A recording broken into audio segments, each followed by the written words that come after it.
Peshawar log میں آپ کو خوش آمدید کہیں گے، اور آج ہم بات کریں گے خیبر پختونخوا کے جو نامزد وزیر اعلیٰ ہیں علی امین گنڈاپور۔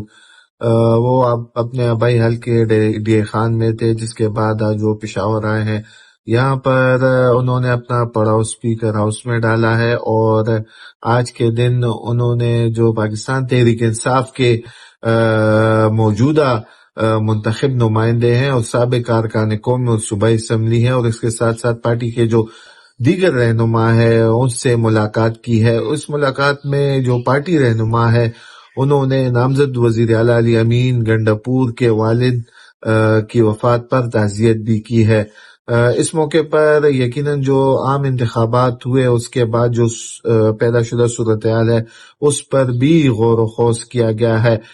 جن جن ارکان نے نامزد وزیر اعلیٰ کے ساتھ ملاقات کی ہے ان کی جانب سے انتخابات کے بعد مبینہ دھاندلی اور اس کے ساتھ ساتھ احتجاج کے حوالے سے مختلف ایشوز بھی زیر غور لائے گئے ہیں، اور یہ فیصلہ کیا گیا ہے کہ پاکستان تحریک انصاف کل پشاور میں احتجاج کرے گی۔ پرامن یہ احتجاج ہوگا، اور غالب امکان یہ ہے کہ اس میں نامزد وزیر اعلیٰ علی امین گنڈاپور بھی شرکت کریں گے۔ ابتدائی طور پر رنگ روڈ ہزارخوانی میں گلستان پارک جو ہے وہاں پر یہ احتجاج ریکارڈ کریں گے مبینہ دھاندلی کے حوالے سے۔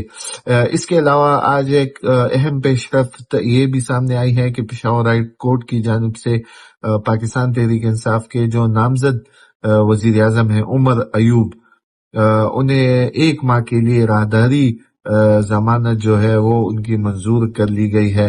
وہ بھی نامزد وزیر اعلیٰ علی امین گنڈاپور سے ملے تھے اور ان سے ان کے والد کی وفات پر تعزیت کی ہے۔ یہ خیبر پختونخوا میں جو حکمران جماعت ہے پاکستان تحریک انصاف، اس کی صورتحال ہے۔ نامزد وزیر اعلیٰ کی زیر صدارت خیبر پختونخوا میں حکومت سازی کے حوالے سے بھی مختلف ایشوز زیر غور لائے گئے ہیں، اور یہ کہا گیا ہے کہ پشاور سے تعلق رکھنے والے ایک MP جو ہیں وہ deputy speaker Khyber Pakhtunkhwa assembly کے لیے مضبوط امیدوار سمجھے جاتے ہیں۔ جو اسپیکر شپ ہے اس کے لیے پہلے ہی سے اعلان کر دیا گیا ہے۔ صوابی سے PTI کے جو مرکزی رہنما ہیں اسد کیسر، ان کے بھائی جو ہے انہیں یہ اعلان کیا گیا ہے کہ وہ خیبر پختونخوا کے لیے انہیں جو اسمبلی ہے اس کا اسپیکر نامزد کیا جائے گا۔ خیبر پختونخوا میں حکومت سازی کے حوالے سے تو صورتحال سامنے آ رہی ہے، تاہم وفاق اور اس کے ساتھ ساتھ سندھ میں ابھی تک جو خصوصاً سندھ کی صورتحال ہے وہ تصویر سامنے ابھی تک نہیں آئی ہے کہ وہاں پر سندھ کی جو کمان ہے وہ کون سنبھالے گا۔ پشاور لاگز میں آپ سے اجازت چاہتے ہیں، اسی طرح تجزیوں کے حوالے سے ہمارے چینل کو سبسکرائب کریں۔ شکریہ۔